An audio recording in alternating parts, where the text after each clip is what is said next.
Na svoji spletni strani je zapisala: Kamorkoli zanesem svojo pesem, si želim zanesti tudi nekaj dobrega, nekaj tistega, kar poslušalcem lahko dale glasba.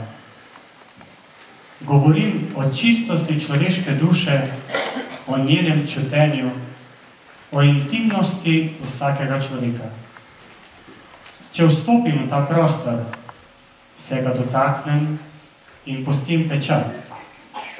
Je to največ, kar lahko storim z darom, ki sem ga prejela. V oder vabljava pevko Tijano. Prosim.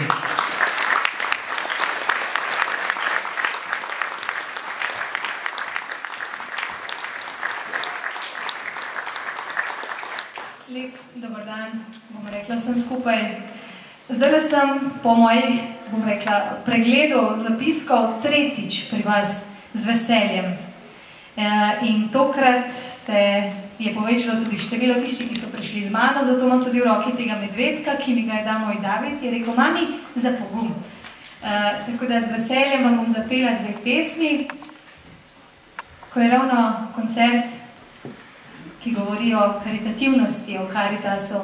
Mene je tega naučila, teh vrednot, ki nekako se izgubljajo v današnjem svetu, moja stara mama. Mama, sem ji rekla. In so bile kot rit pa srajca, po domače rečeno. In ko je ona odšla k angelom nebesa, je nastala tale pesem.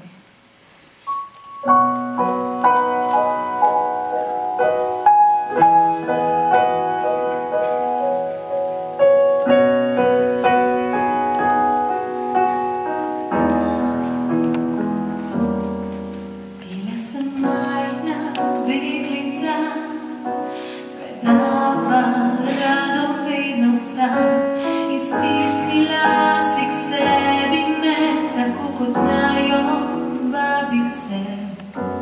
Učila si me skromnosti, v kateri ti živela si.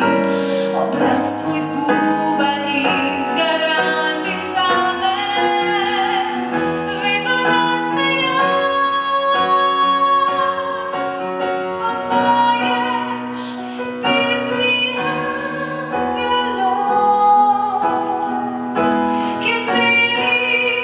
so te v svoj dom.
festivala, gotovo ga mnogi od vas poznate, Ritem duha.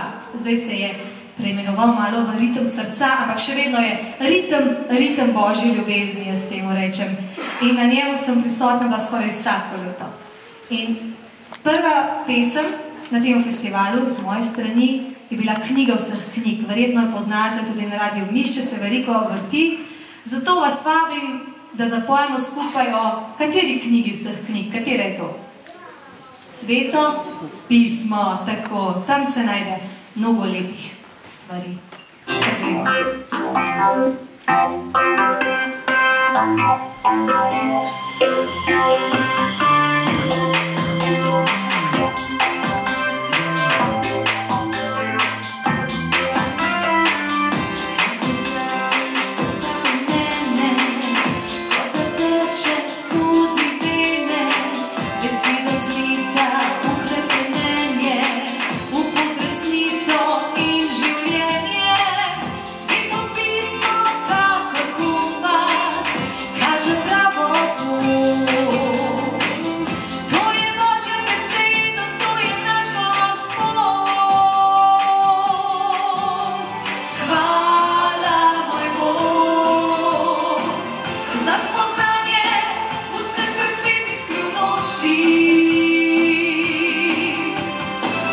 Za